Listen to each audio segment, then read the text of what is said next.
FOG number 71 is Steve Renouf. Known as the Pearl, Steve is one of the most exciting players to have played the game. Renouf was a member of 4 Brisbane Broncos premiership winning sides and has the distinction of scoring 4 tries in a match for the Broncos on 5 occasions. Steve played 183 games for Brisbane, scoring 142 tries, the most for the club. In all, Steve Renouf played 11 Origin matches for Queensland and 10 tests for Australia and was named in the Australian Indigenous Team of the Century. Steve, thanks for your time. What does it mean to you to be a FOG? To be a FOG, I think it's unique and honoured for me to be one. Watching it on TV growing up, in the 80s, obviously it started in 1980, and growing up, for the next 7 years watching, or whatever it was, 10 years watching Origin, and then to actually get picked in an Origin team, it's goosebumps. It's just one of those things, and you think back and you go, well, geez, as a kid, you think, oh, one day maybe, but and it happened. It's a special thing. How does a boy from Mergen end up being a FOG then? Tell us the journey. I always think back because we didn't have managers per se coming out of high school. I was fortunate enough though, if you looked at the events, I played Queensland under 16s with Andrew G, guys like Andrew G and Craig Teven. So unbeknownst to me, the selectors for that under 16 team were the selectors for Origin. So you sort of go, you're in their sights from a young age, and we didn't know that at the time. And then we went forward and made Queensland open schoolboys and all that. And then fortunate enough for us, the three of us I just mentioned, the Broncos formed in 1988. We graduated in 1987. So we got signed with the Broncos, and then we sort of made our way still through. We made the Queensland 18s, and obviously you're still in the sights of those selectors. And I think most of them were when I made my debut. In 91, I think they were still the selectors. So you're always in their sights, but never had it, apart from Wayne or someone pushing you, because we didn't have managers. I think it was just the way that worked back in the day. How big a transition was it for a young bloke from Mergen to head to Brisbane? Oh, huge. I just the training. I mean, history knows that I wasn't a great trainer, and but it was just that level up. I used to go to training back home, just play a game of touch, and that was it, and then go play the game. And I think the level stepping up into that, but then we had the old reserve grade back in the day, so I did my time through there. But even between reserve grade in the ARL and going to first grade, just training was a lot more intense in training for the Broncos. And so I found that, there's something you had to adjust to, but as soon as you got out there and settled in with the team, you find your way. Were there ever any doubts that you could handle city life, and were you always comfortable living in Brisbane and playing with the Broncos? Yeah, I was fortunate enough. I had family here. I had 2 of my older sisters down here. So I moved in with one of them, and then I think we moved in together. We got a flat together. So I got to credit them. They looked after me. But mind you, I got engaged pretty early. It was only, I reckon, 18 months after I came down. My girlfriend came down, then we married, and so we were together. So I was very lucky. I had people around me. But yeah, coming and just adjusting to the life. I mean, I also started my trade as well in '88. And I'd be bussing across the city. So that was always interesting, catching a few buses around just to get the train and get home again. 1989, you made your debut for the Broncos, so you're still a teenager. What was that like? Yeah, it was for a start, just to be selected. That was massive. I still remember our training session, and Wally Lewis was, so good to me. I couldn't believe, that the King was giving me advice. I'm out there on the wing at training, and it was just, they made me feel really welcome. But it was really nervous, and we had to go down to Campbelltown and play down there, and so I started on the wing outside of Chris Johns, and I remember the day was a bit. It was the old field at Campbelltown. It had been raining. It was a bit soggy, and we got away with that one. So then you're in first grade for a couple of years, finding your feet and establishing yourself, and then all of a sudden you find yourself in front of those selectors' eyes again for Origin. Take us back to that time in 91 when you made your debut. Yeah, it's funny enough. We used to find out, I think it was maybe ABC Radio, they'd announce it on the radio. So I knew I was and I was at TAFE at the time, at Yeronga TAFE.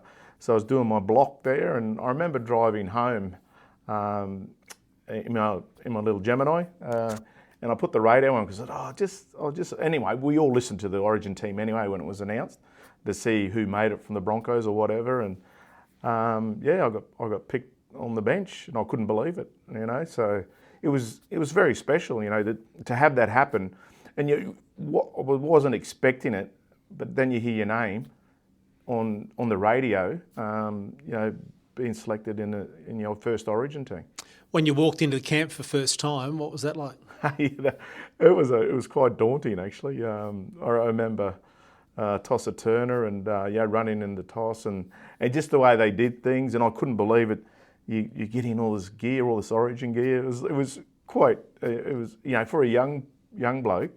It was awe-inspiring. It was special.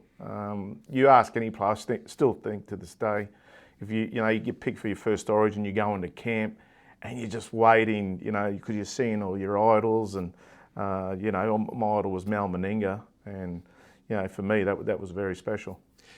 Did you doubt whether you deserved to be there? Were there nerves or any doubts at all? Yeah, I don't think there were any doubts. I mean, I was playing some good rugby league, and that's the thing, and I think you just go on, and Origin, you do get picked on form, I think, and I just happened to be playing some good footy, and there might have been an injury. I think Dale Shearer could have been injured. I might have replaced him, but they're the opportunities that you got to take when you get given them, and I was fortunate enough to get given that opportunity in 91. What was the game like, the experience? Yeah, I was. I only had 20 minutes or so off the bench. As I said, I come off the bench onto the wing, and it was fast. That's one thing I do remember. And even on the wing, I was like, it's like had got a few runs, up in the belt, and but yeah, it was just. I think going back, the big thing I remember is when walking on behind Wally Lewis and your idols onto Lang Park for the first time, and the crowd just amazing. Just that the crowd cheering when the King walks out, just belch in the chest. It was awesome. Looking back now, of course, Wally retired at the end of 1991. Is that one of your treasured memories of being able to play an Origin match at Lang Park with Wally Lewis as your captain? Yeah, it's so special. Like growing up watching Wally, the King, and then also playing, walking out with Mal Meninga, who was my idol growing up. Those two, but it was just one of those moments that you treasure, and that's probably my favourite Origin moment, is walking on the Lang Park with those two ahead of you. It was amazing. Well, the next few years were quite eventful as well, with premierships with the Broncos and representing your country. Was it a bit of a whirlwind, say that 4 or 5 year period where Brisbane was winning everything, World Club Challenge included, and you're representing Australia in a World Cup? Never to be repeated, only through the fact that even though you could argue we did that in 98 with the Broncos and at every level, but 92, because it was the first for everything, it was pretty special. And I remember winning the 92 grand final, and you remember the crowds and what we flew back into that night from the airport, and the airport drive and into the city and over the Broncos. There were people, it was amazing. And then to go and get selected in, I think it was about 6 of us in the 92 World Cup squad, to go to Wembley a few weeks later, only 3 weeks after the grand final win, and then score a try in that match and we win. It was just amazing. And then the Broncos came over and we won the World Club Challenge. So we won everything that was in front of us within, a couple of months at the end of the year, and you can't top that. For us, and a lot of the boys will say that was a very special year because we won everything that was offered up to us.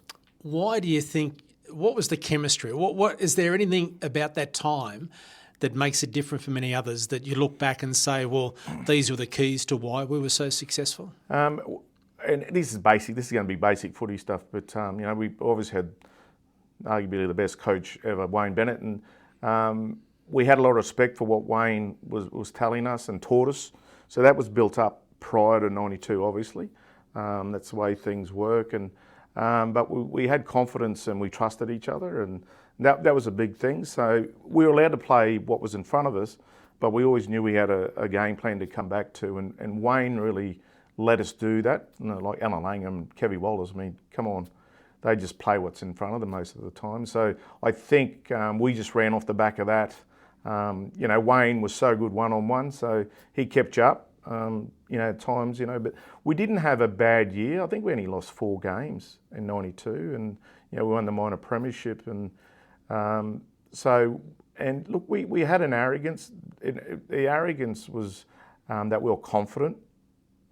We went out there knowing that we could beat every team, and we really believed that. And when we lost those 4 games, we just said, well, we beat ourselves. But we knew coming into the finals that we knew what we were going to do.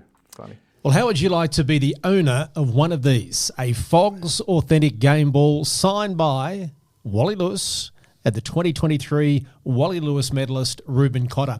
Now, all you have to do is subscribe, like, and drop a comment below. And each week, gentlemen, we'll be giving away one of these footballs to one of the viewers of the FOGS Queenslander podcast. Well done.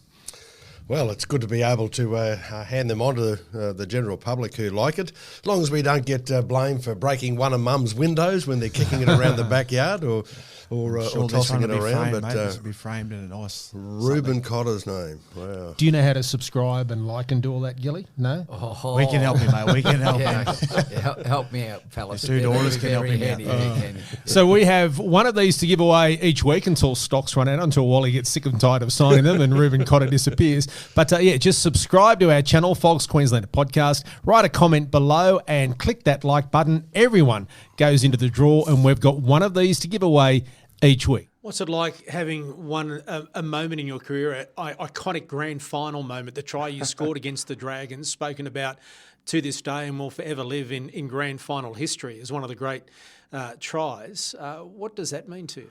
Yeah, it was special, obviously being in the first one, but I say to people, my mum was in the crowd. My dad had passed earlier in '92, so it was pretty special. But I think what I talk about it a bit, that was our bread and butter during the year. So we did that, and I didn't always score a try, or Johnsy didn't always, or the wingers. We always attacked out of our own quarter. If we saw something, that's what we were allowed to do. Let's get it wide and see how we go, And the worst thing for us was making an extra 20 metres so the forwards didn't have to do the work. But that day, the way things panned out, I think I stepped Rexy Turpin. I always apologise to Rex, about that. And unfortunately, or not fortunately for us, I think the fullback might have been just out of position a bit. So I got a fairly clear run to the line, and obviously Ricky, got close. But it was just one of those things. I hadn't done much during that game either, and as Ray Warren always says, but it was just one of those moments. But I say to people, we were doing that all year. Where'd the headgear come from? When did you start wearing that, and why? Yeah, I started wearing that, I think it was about 14 or 15. I got knocked out in a local game and got put in hospital, so it was a fair concussion. And my mum just put the ultimatum to me, and I think Dad said, look, Mum's not going to let you play unless you wear a headgear. I was like, okay. So you can imagine this is up in Mergen, and I didn't even know headgear existed, to be honest. But so I started wearing it when I was 14 or 15, and I just kept wearing it, and then on and off during my junior. But when I got down to Brizzy, I had one, and I wore it my whole footy career at the Broncos. A couple of years with Wigan at the back end of your career as well. What was that like? Yeah, it was great. It was good to get away. We just come out of the Super League mayhem. So for me and my ex-wife and my family, it was just like, let's... And I always wanted to go to England, but I wanted to go over there still playing good footy. So I went over, and we got out of here for a couple of years, and it was just it was great. They're a super club. There's some really good blokes there, and I think Frankie Endicott was our first coach there. So I had a good time actually in the 2 years we were there. And my last son Freddie, he was born over there, and it was just it was a special time. It was good. Looking back on the Origin career, is apart from that first game walking out with the King and Mal, was there any moments that stood out for you?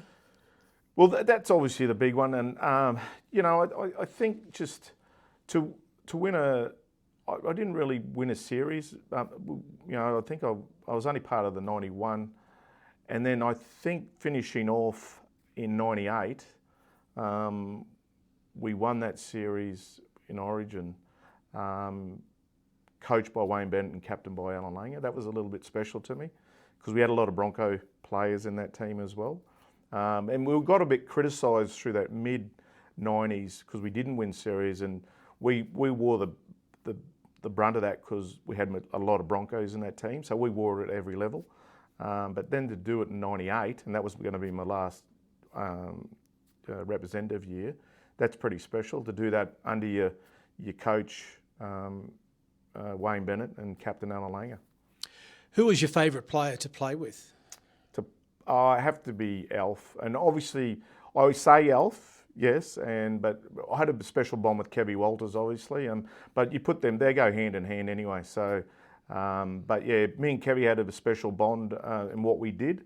But to be captain and watch Alf and to do what he did back in the day was just amazing. And you don't get to see all those highlights we got to see game to game of Alf. But yeah, he was a special player. What about off the field? We speak about the enjoyment of great moments on the field. Are there times off the field through rugby league that mean a lot to you? Off the field, it was just, I just think you look at the opportunity that rugby league gave you. You talk about that 92 and you all of a sudden your profile just goes bush, through the roof, for me anyway. What happened there. So I've gone to this relatively unknown person to next one, but it's a way you handle that. And we were taught, obviously, by Wayne, you do it with humility. And I think most of the boys during that era were like that. So, and it's just, so a lot of things I do today are because I played rugby league. So I think that's a good thing. Is there a game in particular in your career, and I know this is not necessarily an easy question to answer, that stands out that you may, if you had the chance to play again? Definitely a game. It was. I'm pretty sure it was a 92 season. We go down to Canterbury, down to Belmore, and we're playing against them, and I reckon I single-handedly lost that game. And I thought, we go back to the airport, and Darren Smith had a heyday. He had the best game against us. I thought maybe I might have been back in reserve grade the next week. But as Wayne does, he come over to me at the airport, and I was sitting there by myself because I was doom and gloom. It was all bad. And he's come over and put his hand on me. He goes, you know what, Steve? And I said, yeah, what? And he goes, you'll win more games than you'll lose for us, because he knew I'd lost that game. So he says, so don't worry about it. And I was like, oh. So it sort of lifted that little bit of burden I had straight after the game, and I thought, well, he's got my back. Which opponent gave you the greatest or the biggest challenge? I'd have to say, obviously early Mal, but Mal, he was big, but you knew Mal ran straight. That was not a bad thing for us because we'd all jump on his back. But I think Paul McGregor, he was 6 foot whatever. He was I had some big centres and I wasn't the biggest centre, but he was big and strong, but had a good step on him. So that made it even harder for me. So Paul McGregor, I must admit, he was a pretty special player. Who had the biggest influence on your career? Wayne Bennett, obviously. I say that very confidently. I mean, he without him and the understanding, like he said to me, like with training, he said, look, I know you're never going to win anything at training, so don't worry about that. You turn up early, you finish everything. He said, we just worry about game day. virtually, and so we had that understanding, and he was good to me, and he was always true to his word with me. You know, when I had my jaw broken in '93, he wanted to know the story. He said, you know, I had to sit out for the couple of the prelims and whatever, and he said, but I'll put you back in, and he did.